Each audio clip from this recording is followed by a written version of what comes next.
Thank you very much indeed for keeping Ukraine in a top and deliver the truth about the Russian aggression in Ukraine and about how brave and heroic is Ukrainian to protect our soil, to protect our future, to protect our freedom and our democracy. We are in the center of Kiev. We are here to protect Ukraine, and the Russian position is about a little bit more than 2 kilometers from here. This is very difficult to explain. What does it mean in the 21st century, in the middle of Europe, to be awakened by the Russian missile attack, by the Russian air bomb attack, when the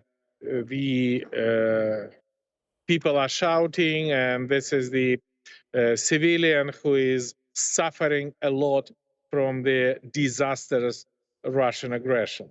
First of all, I would like to thank West for support, because this is the great demonstration that Ukrainian people are not alone. And the only scene of Ukrainian people is just, we want to be free.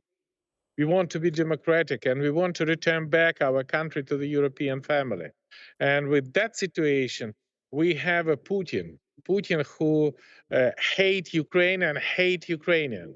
And with that situation, he launched an aggression, and for the last 72 hours, more than 3,000 Russians were killed, more than 20 planes were hit, more than 100 tanks were destroyed, and more than 1,000 armed personnel carrier was destroyed. And this is the demonstration how Ukrainian army, how Ukrainian soldiers, and how Ukrainian people is absolutely cancel, break Putin's scenario of blitzkrieg. We again demonstrate that despite of the fact that we were not prepared for this aggression, Ukrainian people are definitely not accept Putin. And we make a decision that civilian members of the battalion of the territorial defense receive the weapons. And today in the Kiev, the Putin will meet hell. And the Russian people and the Russian soldiers who come here to kill Ukrainians will pay the big price. But we should understand that this war is not about Ukraine. This war is about you, our dear partners, about the West, about free world, because nobody knows where tomorrow will appear Putin. And that's why your assistance, your effective contradiction to the Putin's aggression is vital for us, Ukraine. We're standing 2 kilometers from the Russian troops. So, as a former president, you personally have a weapon, you have a gun, and you are prepared to fight on the streets of Kyiv, the Russians, when that happens. Is that going to be in the next few hours, if they're only 2 kilometers away? We already have Russian troops on this distance for more than 24 hours. And our battalion is meeting the enemy on the most difficult regions. Our soldiers participating in the freeing from Russian paratroopers Gostomel airport. We meet Russian soldiers on the entrance from the Obolon district. We now participating in the securing the governmental quarter or securing the mayor building in Kiev. And that's why this is a very responsible mission.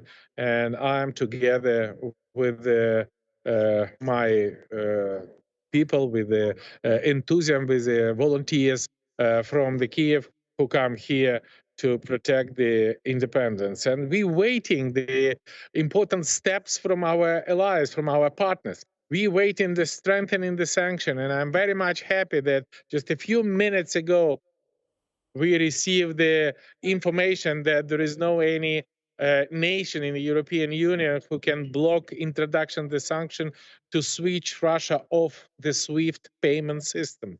This is the way how we should make a pressure on Putin to not only to press the price, but to motivate them to stop the aggression and to withdraw Russian troops from Ukraine.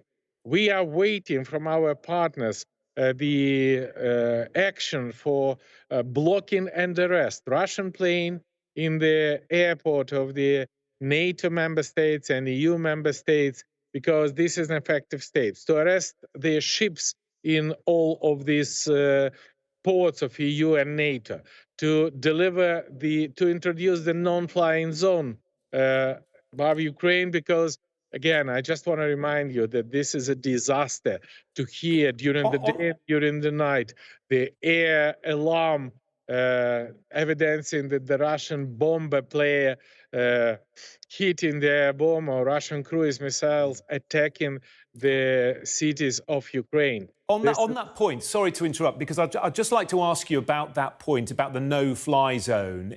If NATO brought in a no-fly zone, ultimately that could mean NATO forces shooting down Russian aircraft. Surely that would lead to World War III.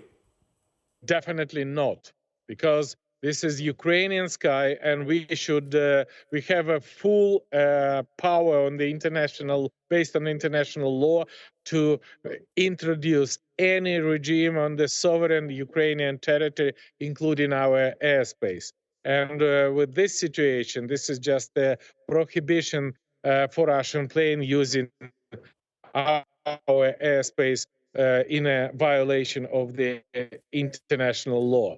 We should introduce absolutely any steps who can limit the aggression, who can support Ukraine. And we would be very much happy if it would be not NATO anti-aircraft system, but all member states to give to Ukrainian soldiers the anti-aircraft system, that we can protect our skies by ourselves. Yeah. I think this is fair. Apologies. You've said recently that Putin is not only mad, but he is evil as well. And you've already alluded to the fact that this may well not stop at Ukraine. Does he have ambitions beyond Ukraine? Definitely, yes. And this is absolutely different understanding what's happening in Ukraine in year 2014 and what's happening in year 2022, because Putin he lives in the borders of the Warsaw Pact.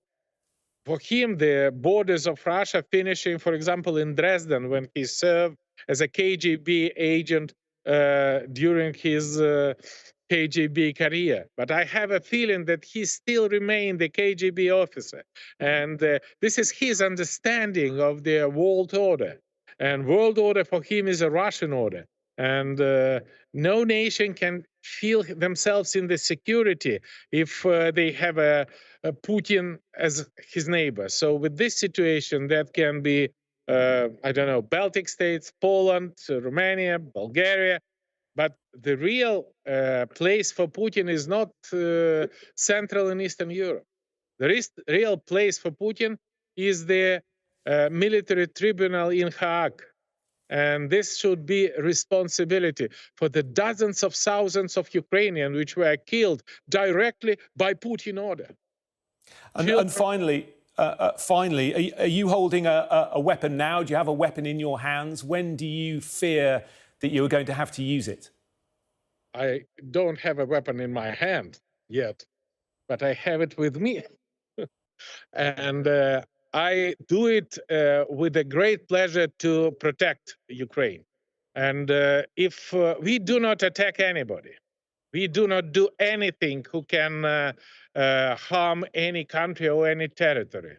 But definitely we do our best that to protect our future, because our future is a future as a member of European Union. Our future is a future as a member of NATO. And definitely we should use any opportunity to protect our people, to protect our soil.